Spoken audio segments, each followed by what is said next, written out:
Mga kapuso, mahigit isang oras na lang po magsisimula na tumanggap ng Certificate of Candidacies ang Commission on Elections para sa Election 2025. Patuloy namang nakaabang kaugnay niyan sa Manila Hotel ang kasama nating si Ivan Mayrina. Ivan, kumusta na ang sitwasyon ngayon dyan? May mga nagdadatingan na ba?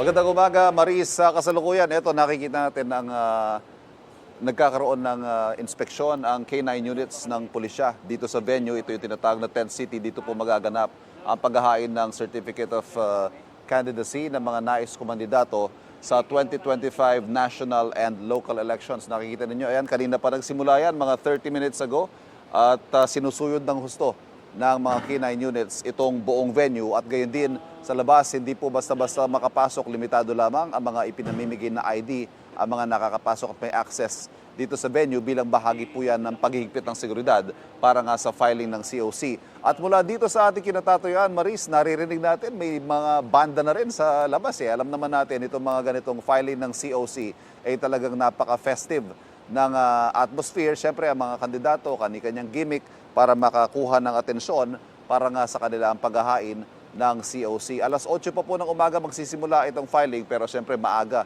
na nagsimula ang mga aktibidad dito sa venue.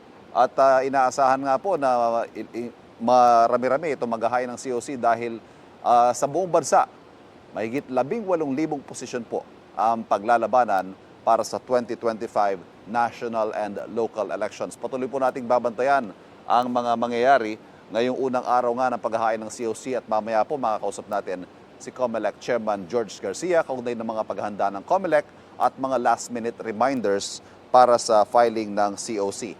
Samantala, kaugnay naman po sa voter registration na nag-last day na po kahapon, September 30, sinuspindi po muna yung huling araw ng voter registration sa Batanes kahapon dahil naman po yan sa Bagyong Julian.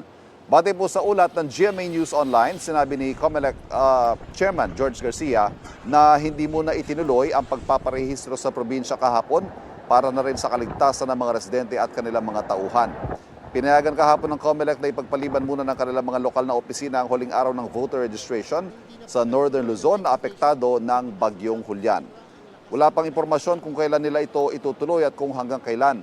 Base po sa datos ng COMELEC noong September 17, mahigit 3 milyon ang mga botanteng bagong rehistro, nasa 400,000 naman ang mga reactivated voters. Sinabi po ng COMELEC, wala na extension ng voter registration, liban na nga lamang sa mga area na yan na nagkaroon ng pagkaantala ang voter registration dahil po sa masamang panahon. At yan po muna ang ating report mula dito sa Maynila. Balik muna tayo sa studio. Mga kapuso, para una ka sa mga balita, mag-subscribe sa GMA Integrated News sa YouTube. Sa mga kapuso abroad, subaybayan niyo po kami sa GMA Pinoy TV at sa www.gmanews.tv.